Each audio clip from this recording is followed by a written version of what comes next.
Hello everyone.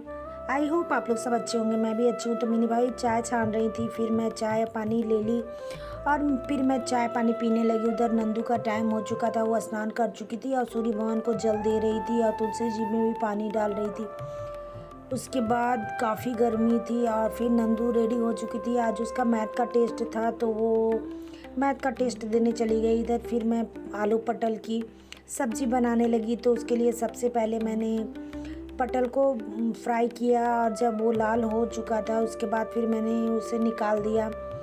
और निकालने के बाद फिर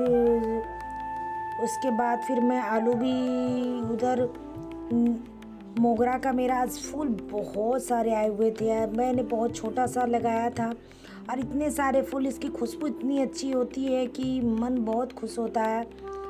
और फिर आज धूप भी बहुत गहरी थी क्योंकि गर्मी इतनी थी कि कह नहीं सकते हैं। आज वैसे भी गया कि गर्मी हो गया कि सर्दी हद से ज़्यादा होता है, तो बहुत गर्मी है गया में। और फिर मैं पचफोरन डाल दिया। पचफोरन डालने के बाद फिर मैं उसमें प्याज सबसे पहले डाली और प्याज जब भुंजा चुका था उसके बाद फिर मैं आलू भी उबाल चुकी थी। मैंने भाभी आलू को छील रही थी, उसके बाद छोटे छोटे कट कर दी।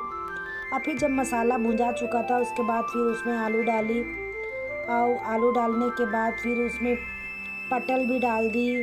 और पटल डालने के बाद फिर दोनों जब भुंजा चुका था तो फिर उसके बाद फिर उसमें पानी डाली जितना आप उसमें रखना चाहते हैं तो उतना मैं पानी डाली। और पानी डालने के बाद फिर सब्ज़ी लगभग बनी चुकी थी। उस पर फिर धनिया का पत्ता डाली और धनिया पत्ता डालने के बाद सब्ज़ी रेडी हो चुका था। ऊपर से आज मकई की रोटी मैं बना रही थी क्योंकि मकई की रोटी बहुत दिन खाए हो गया था और मिनी भाभी के मैके से आया था। तो फिर मिनी भाभी उसे गर्म पानी में उसे सानी, क्योंकि गर्म पानी में ये जब सनाता है तो बहुत अच्छा रहता है, टूटता फटता नहीं है।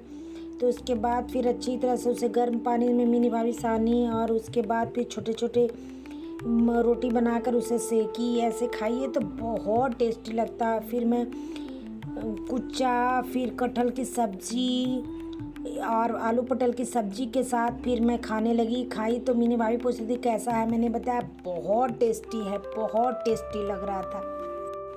फिर छोटी फ्रिज की सफाई कर रही थी और फिर नंदू भी स्कूल से आ चुकी थी तो वो चावल तब तक बन चुका था। तो वो हम लोग बिजी थे तो नंदू खाना लगाने लगी पापा के लिए और ख़ुद के लिए। तो सलाद वगैरह बनाकर फिर खाना लगाने लगी। सलाद तो खाना ही चाहिए क्योंकि खीरा से पेट ठंडा रहता है।